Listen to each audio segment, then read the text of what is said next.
midnight. Still working, bro.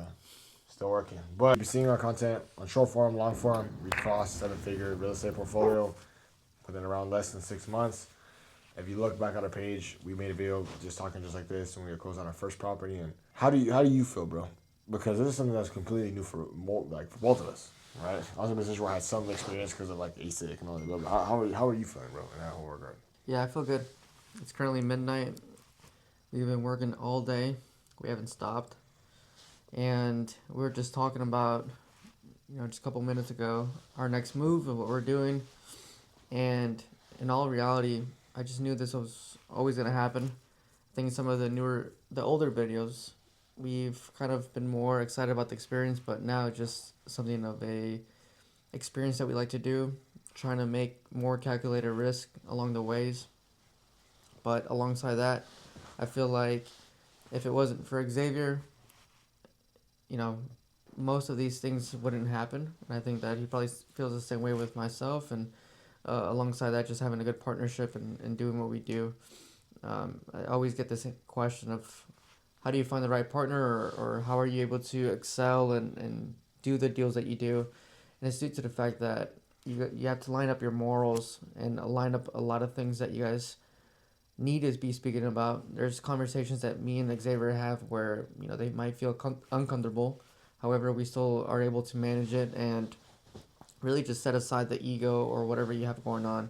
That's what's really been able to excel our progression. And one thing is to never let anybody, never let anybody give you external feedback that you feel that is not right. I feel like we've encountered a couple of people along the way where they have their experience, they have all this knowledge, and they give us these pep talks. And whenever they come to the pep talks, it's people that don't even know what they're talking about. It's all hypothetical.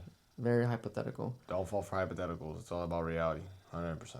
So, alongside that, I just wrap everything up. I feel good, man. I feel like we're moving really good. I feel like we're in a good path, and I'm proud of us, man, honestly.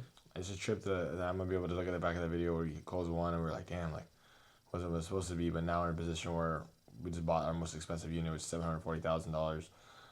20 years old, 26 years old.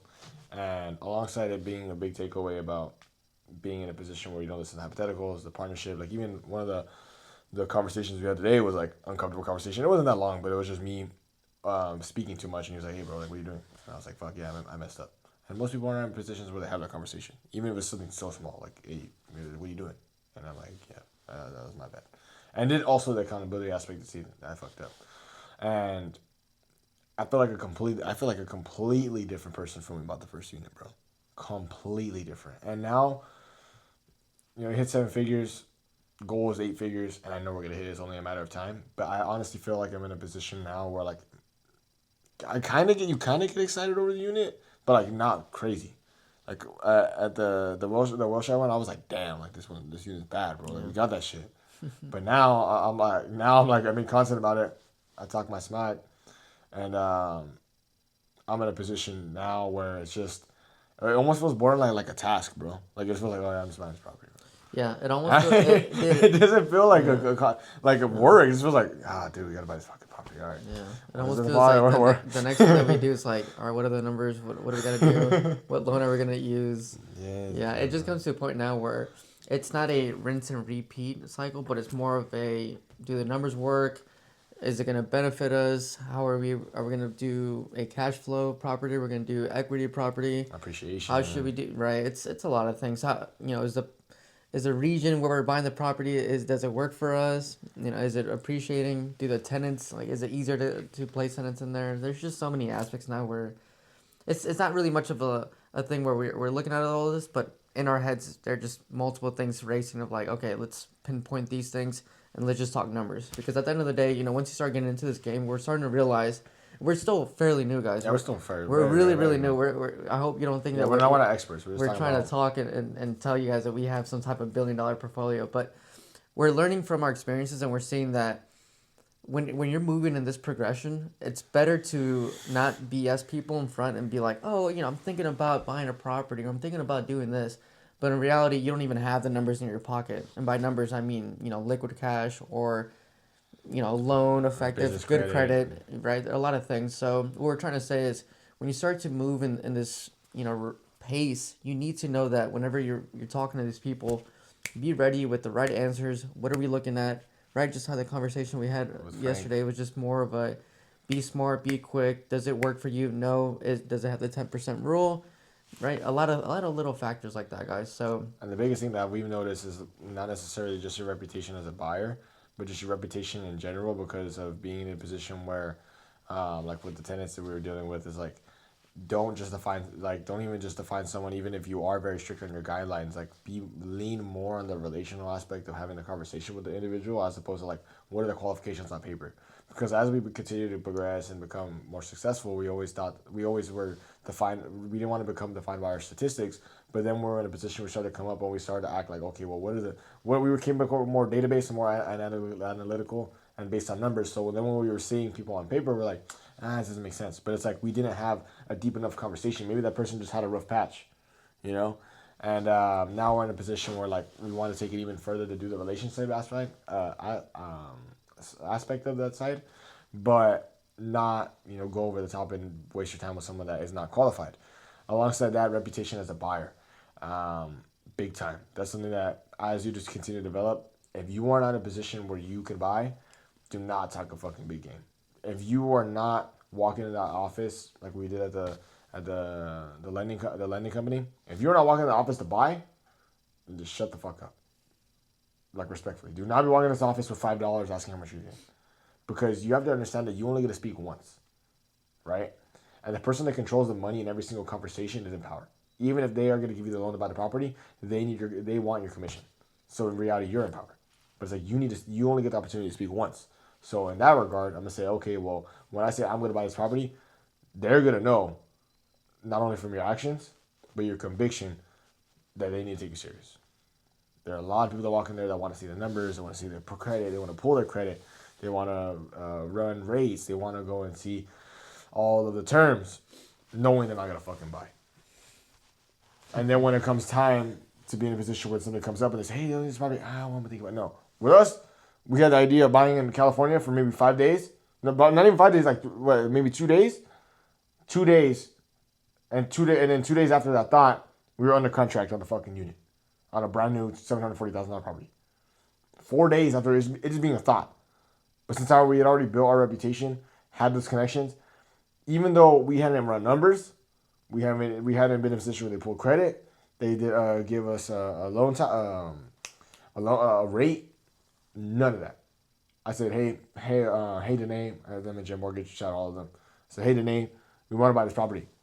yeah, but you got to think about it like this too, man. I said, what about this property? Okay, cool. You got to think about it like this too. Boom. A lot of people who are watching this and are viewing this, we're probably knee deep in a couple minutes of just talking about the situation.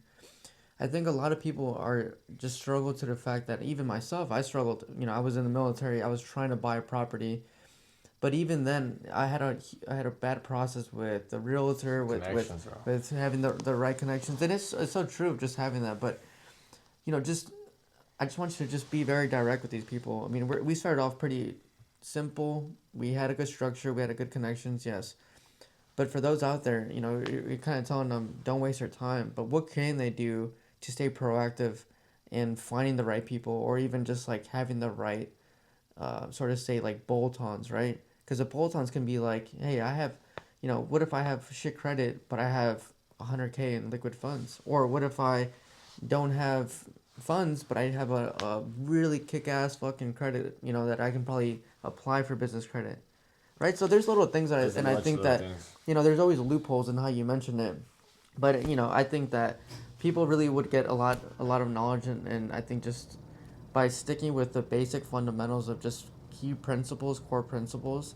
If you have bad credit, make sure you have good funds, make sure you're saving up your money, because this game, we can see that this game, guys, like what happens is, and when you start to get into this game, it really comes to the point of, we're buying properties, but you got to have the right sufficient amount of funds. You got to have a good job, right? You got to have a good team behind your back. You got to have someone who understands the game. You got to have someone who is willing to take risks. So there's a lot of things that go into this portion that I think we're not talking about. And just to be very transparent with you guys, it's not easy, right? But at the same instance is that You have to It's have the not as hard as you willpower to think. do it, right? As long as you get your foot in the door with that one property and get your toes wet, your mind will open up to a variety of different things, okay? And I think that's what happened when we bought our first property. It's like, oh, well, that was it? Let's move on to the next. And then you start to move in a different direction. So don't look at our successes and try to compare with yours because it's never going to be the same. It's a very anomaly effect that we have, and I hope you don't take that wrong, but it is what it is, and you just got to find your own anomaly. Everybody here that's watching this is very special. Everybody has a key special feature that they have. Just use it to your willpower. Use it with what you're doing, and it's always going to work out into your favor. And I think that's how we've succeeded. And I think anybody else in this field that's going to succeed is going to do the same thing. Sprinkle their own creation, sprinkle their own sauce to it. So 200%, bro. And yeah, like I said, in terms of the reputation as a buyer, and then also reputation with just with those individuals, but making those connections is you want to obviously vet different individuals. But like I said, when you have those two principles that I mentioned before, actually going in and seeing if everything makes sense, it makes it a lot easier to filter out the bullshit, and alongside be in a position where you're taken serious and correctly, because some people are not going to take you serious unless you're in benefit of them. And that goes into my next part, is like the connections we had, they're already existing, but if we were going from zero, even with the connections we had that didn't work out, like say the Munoz lending and all the above, in regards to the first property, it was like, how can I see how this person treats me when I don't benefit them right away? If I'm not some big dog right away, how are they going to treat me? And depending on how that person treats you, is the way that you move with them. If they treat you like shit just because your first property isn't going to be a fucking $1 million, $700,000, $800,000, $2 million. If they're treating you like shit or they're just not responding or the above, dead them. Don't even waste your time with them. Like just straight up. And that regard, if you don't have, like Alex said, if you have bad credit, then you have to stack the funds, or you may be in a position where you have to do seller financing, where you don't involve the bank. You maybe have to be in a position where you're using a DSCR loan that doesn't really care about your credit. There are so many loopholes around it. If you're in a position where you work a W-2, you could go FHA. If you're a veteran, you could go VA. Recommend that you buy multifamily first. Do not be in a position where you buy primary first, because when you try to go from a single family and you go up, they're going to want you to put 20% down on those units. But if you go down, they don't want 20%. You could do 3%. You could do 5%. Alongside that, if you have the good credit, you get business credit. You can turn that into cash. You get to put it as a down payment. We both did that because we wanted to keep cash on hand. That's what allowed us to go from 0 to 7 units within less than maybe 6 months, 7 months. Because the bank wants you to pay them back. That's how they make interest, right? Or if it's 0% interest business credit, you don't pay interest, but they don't want to go and have to chase you if you don't pay them back, because they're wasting money chasing you. They're always going to help you out. They're always going to bail you out. The banks are always going to bail you out. They rarely want to go into a repo, or they want to come in collections. They don't want to do that. They waste their time, and most of the time, for the balance that you have, they be in a position where it's not worth it. So you have to stack your funds, improve your credit, build the right team, be in a position where you interview all those people, see how they treat you, see how punctual they are, see how they treat other people that do not benefit them as well. Because those small little intricate things, I promise you, are going to pinpoint the exact flaws about a person, and then you can weigh out the pros and cons exactly about them. Like we were just talking about with some other individual, that one of the cons I don't like is that they're really good and they do a lot of production, they close a lot of deals, they're not punctual. They don't answer the phone on time. And to me, I don't rock with that.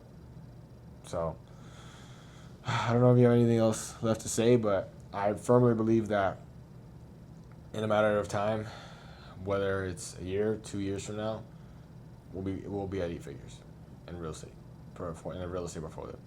And I'm 20 years old, 26, and I believe that by the time Alex is probably 30, and I'm probably 24, it'll be 9 figures, bro.